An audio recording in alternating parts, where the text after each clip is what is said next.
Rendle Goldmane was born into a world of high aspirations and noble lineage.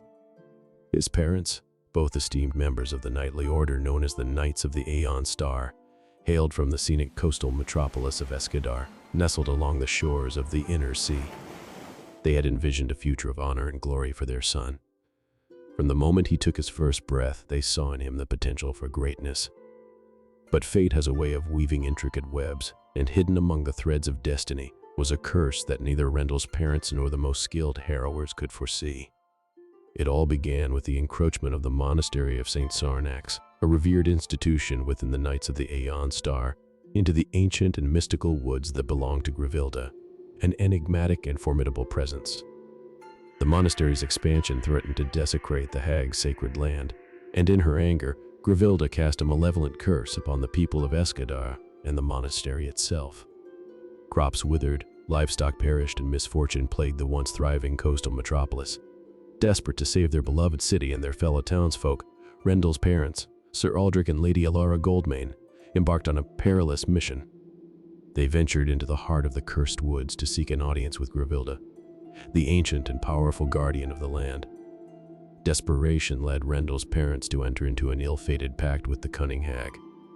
They offered their firstborn, believing that their long-standing struggle to conceive meant the curse's arrival was unlikely.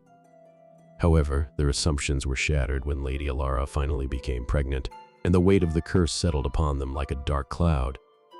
Their beloved son, Rendle, would be born under the shadow of a curse they could not escape, and it was a sacrifice none of them could have foreseen.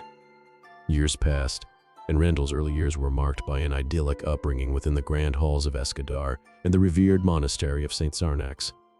He was raised on tales of chivalry, honor, and the legacy of the Knights of the Aeon Star.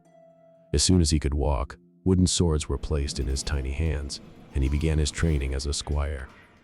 On that fateful day of his 21st birthday, as the first rays of dawn kissed the horizon over the nearby forested lands, Rendle awoke in a state of profound disorientation.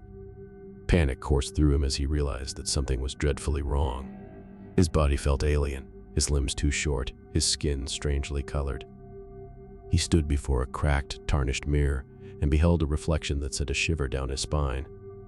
Staring back at him was not the strapping young squire he had been the night before, but the grotesque visage of a goblin. The realization hit him like a blow to the chest. He had been cursed.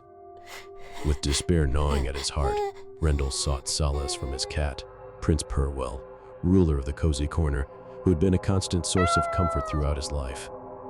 However, when he extended a trembling hand toward his beloved feline companion, hoping for the familiar warmth of their bond, Prince Purwell hissed in fear, his sapphire blue eyes widening with terror.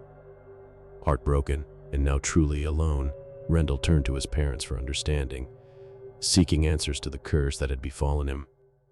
In the unforgiving world of knights and nobility, appearances were everything.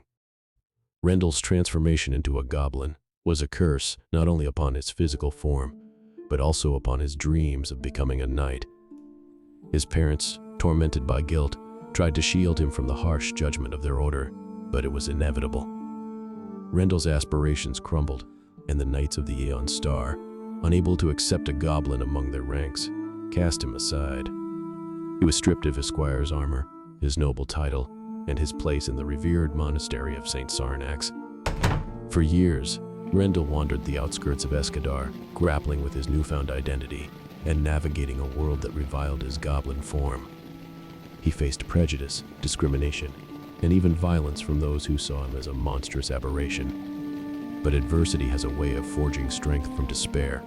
Rendle learned to adapt, to survive, and to fight for his place in a world that had rejected him. He honed his combat skills and became a formidable sellsword, offering his sword arm to those willing to look beyond his appearance. It was during this turbulent period that Rendle encountered a fateful opportunity, the chance to join Albrecht's Alpha Prosperity Initiative.